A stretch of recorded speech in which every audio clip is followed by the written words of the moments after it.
my mood by stepping outside these doors and sitting in that bench. What's so special about that bench, you might wonder? Well, it faces the playground of our Montessori school.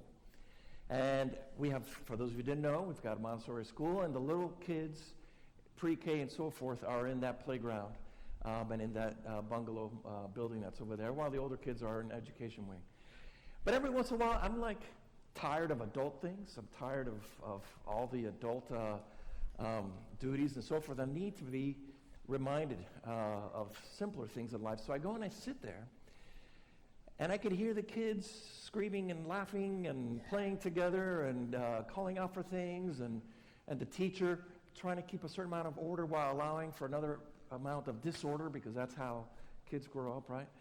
And it really always just lightens my mood. It helps me out. And I want to share with you a conversation I heard last spring there at that playground from the bench. There were these two children playing, and I can't tell if they were a boy and a girl, or two girls or two boys, because they all had that little child's squealy voice about them. And one kid said, "Shut up."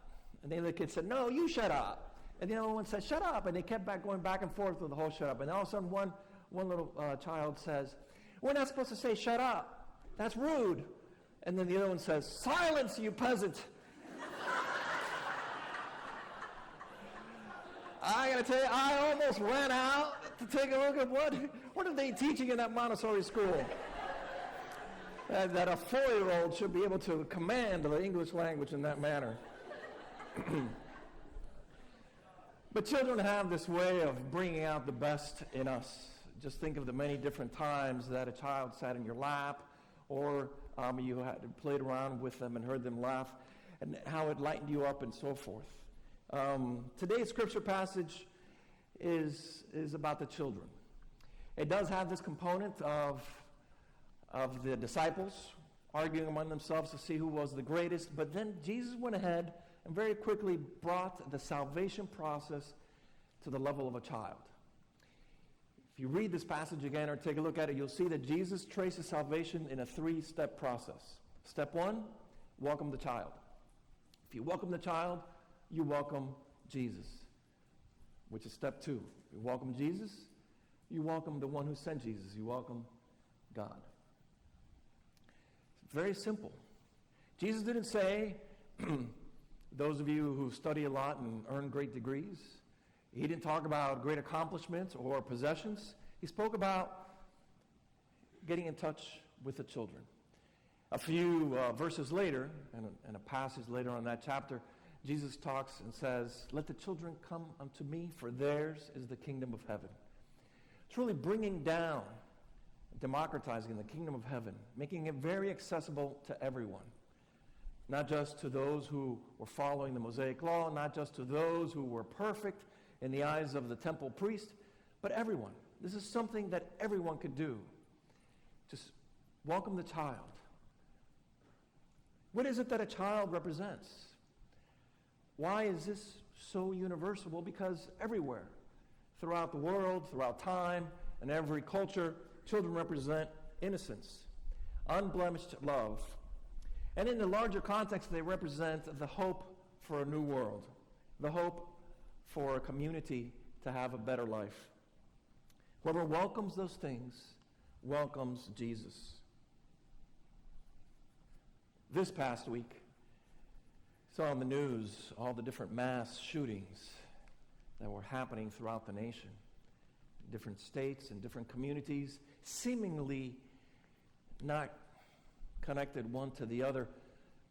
But I kind of have to wonder, are they really not connected one to the other?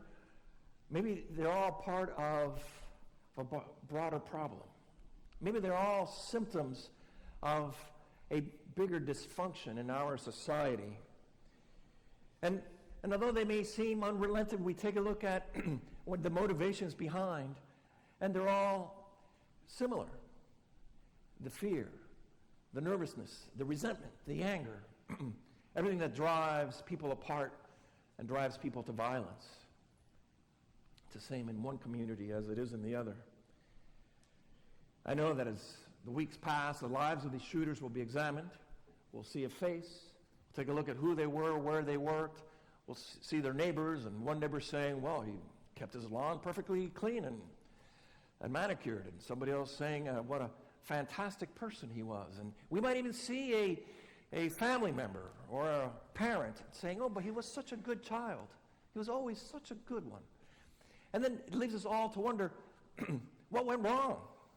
What is it that went wrong that had this wonderful child, apple of his mother's eye at one time, to becoming the person who terrorizes an entire community?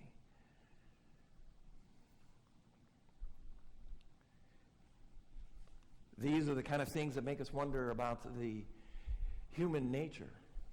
What is it about us? What is it about humanity? Are we destined to always have such terrible things about us that from within our very own communities, somebody like that could emerge? The debate over the inherent qualities of human nature have been around for a long time, and they've been debated by the best theologians. The earliest writings about the human nature come from a philosopher by the name of Mencius. Mencius was a Confucius philosopher, and he argued that human nature is inherently good. And proof in his argument was that if there was a child that would fall into a well or down an abyss, people would stop what they're doing to rescue the child. You've heard me say this before. I brought it up as an example before. Everybody would stop. Everybody would go to rescue this child.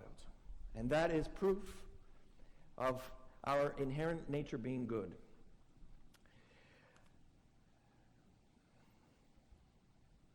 When it seems that humanity is lost and there's no redeeming value in the human experience, every once in a while when we're in the midst of our darkness, we get this ray of hope. We get to see human nature at its best. We get to see people step forward and offer the best that humanity has to give. And that happened this summer. This summer, I know that you all saw it in the news because it was everybody's conversation, when a group of boys, part of a soccer team in Thailand, were stuck inside of a cave. It just so happened that on June the 23rd, in a remote village in Thailand, small, poor section of that country, there was a young man turning 17 years old, and his soccer team, all-boys soccer team, wanted to celebrate his birthday. So they went to the one natural geological phenomenon of that region, and that was in the mountains, there's a cave, and the cave has these passages and tunnels that open up to other caverns, and it is quite an amazing sight to see. So they decided that for his birthday, after the soccer practice, that they would go and take this young man so he could engrave his name on one of the walls of the cavern. Dinner time was approaching, so they had to hurry. They got on their bikes and they pedaled as fast as they could, and they just shot down the mouth of the cavern to go to where they needed to be. Upon returning, they found that their exit was blocked. Waters from the rains had flooded the caves, and they could not exit. It was impossible for them to get out. So they had to retreat. And as the waters kept on rising, they had to retreat further and further back. The parents were wondering where the kids were. And the mother of the 17-year-old whose birthday they were going to celebrate had a cake, had all sorts of celebrations going on and ready for him. But when they did not come back, they knew something was wrong. And the entire village went out in search of these children. And very quickly they found the bicycles outside of the mouth of the cave, and they surmised that they were in there. So several of the men took it upon themselves to go into the cave and get the boys out. But the men had to return because the way was blocked by waters that had risen too high. And the villagers all got together and they started to take a look at the situation, and they came to a tragic conclusion. They did not have the skill set nor the resources to rescue their own children. And so, in the middle of the night, on that Saturday, they called out for help.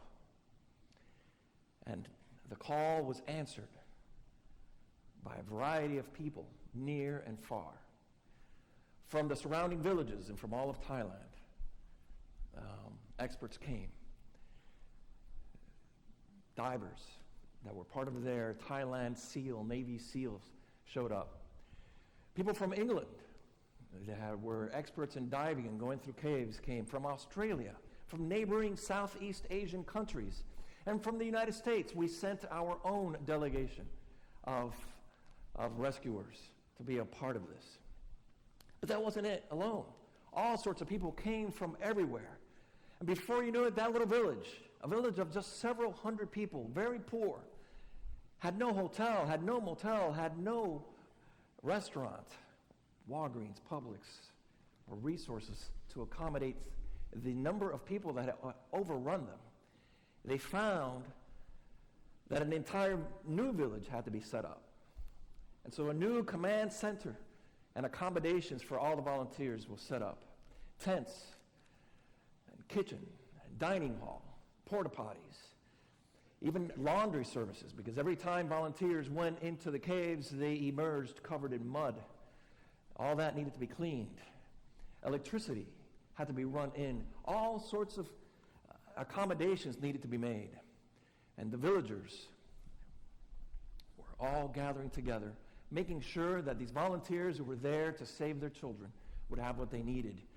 But then there were still others who didn't know what to do, and so they started to pray. And you may have seen the same footage that I saw, and that is that throughout Thailand, in the schools and in the different Buddhist temples, the people were praying. They were praying for the soccer team, for these boys to be found. And you may have seen the footage of people praying across the nation, across the world.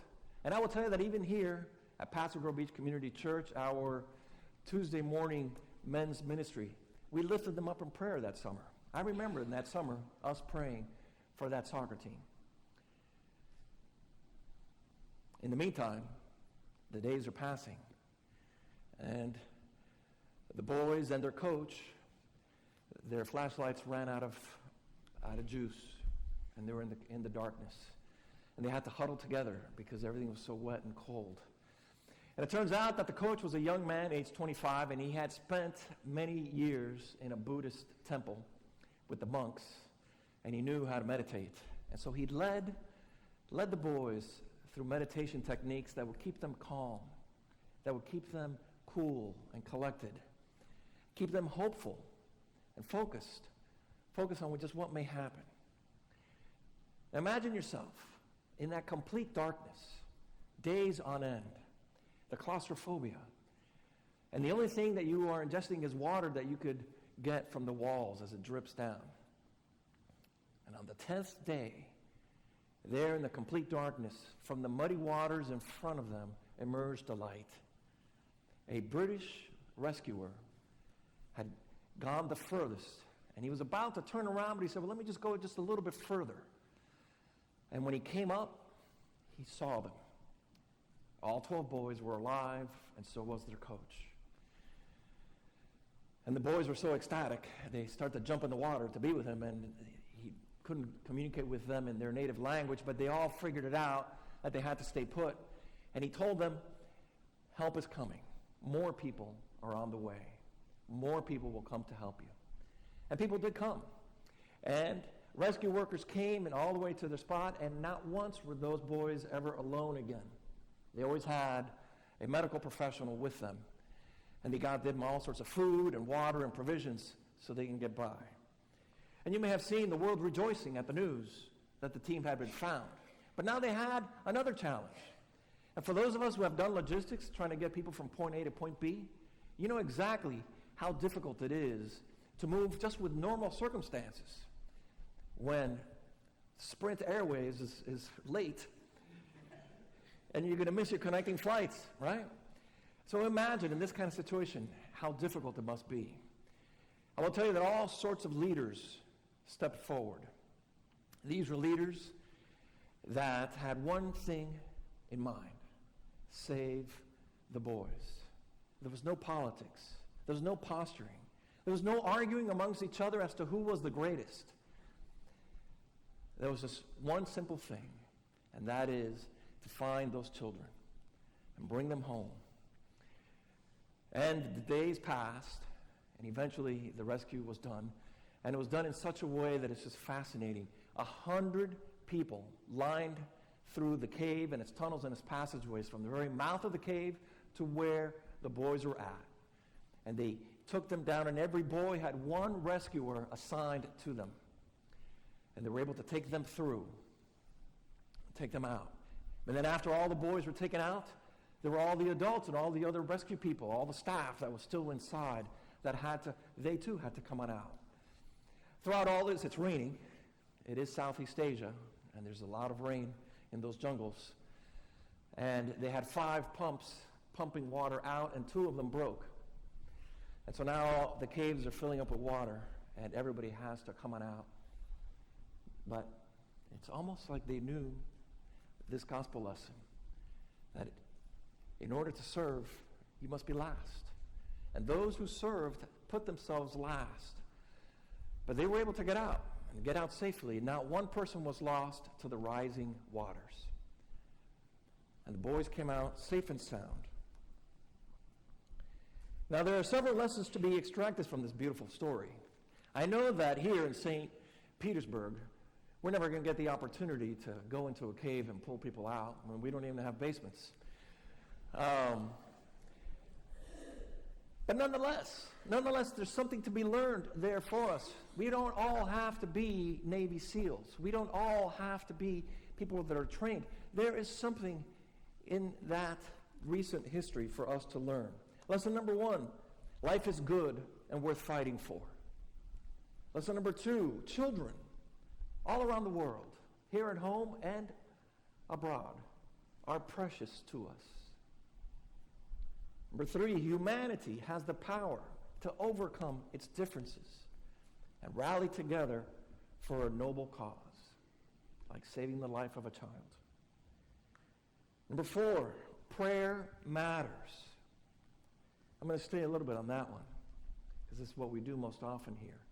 Prayer matters. And I want to note that the people praying had different theologies, had different styles, had different cultures, had different gods, but they were all united in prayer.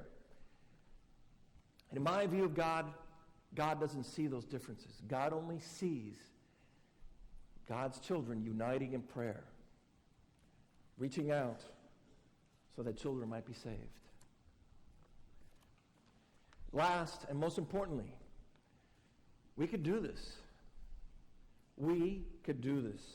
We could be the hope that emerges for people who are in the dark. We could be the light that comes out of the muddy waters to bring and guide people out into the light.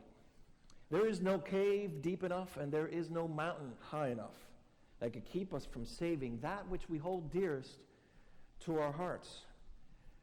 In the same manner that humanity bonded together in 1948 to create the Declaration of Human Rights, the world came together in July of 2018 to save 12 children and 1 coach. Now the thing is that there are children all around us who are drowning in poverty. There are children all around us who are overcome by the flood of violence. There are children all around us that need our joint efforts.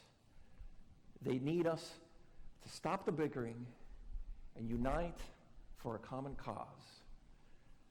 They need for us to stop posturing who is the greatest and to put them high on the list of priorities. Jesus gave us that list. Welcome the child. You welcome the child, you welcome me. That last lesson is the one that I take to heart the most. As a pastor here at this church, I take a look at what was accomplished in Thailand, and I say, if they could do that in Thailand, then by golly, we could feed women and children in a domestic abuse shelter and provide for them a plate that will give them hope for a new day. We could do this. We could do this. This is why we go on mission trips. This is why we have volunteer opportunities and local efforts, so that no matter how small the need is, we could rise to the occasion and provide for people in their darkest of hours, in their most dire time, a word of hope. You are not alone. Others are with you. Others will be here. Now, it may not seem like much when we give. It may not seem at times that what we do makes a difference. We may not see the outcome of our efforts. But friends, we're part of something larger.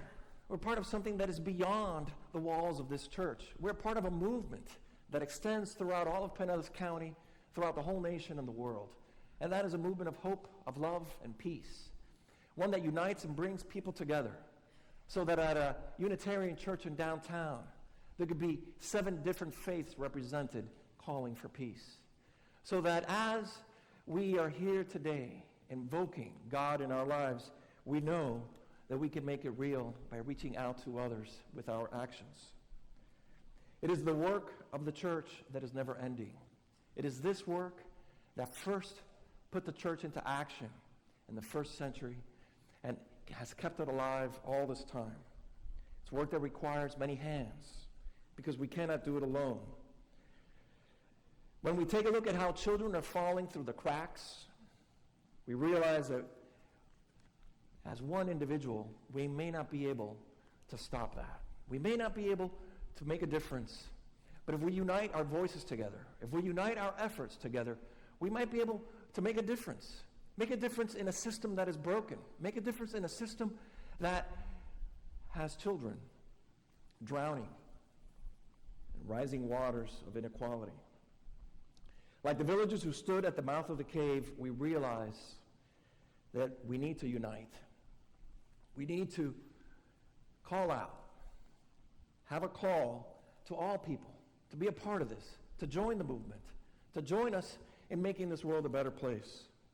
And we answer that call first in prayer and then in action by giving of our time, talents, and treasure. And sometimes it may seem that we're not really making a dent, but that has created something that will help others in the time of need move forward. Together we're a part of something larger. Together we are fighting for this world and for the lives that are worth saving. Let the children come to us. Let the children come to Jesus. For in them is the kingdom of heaven.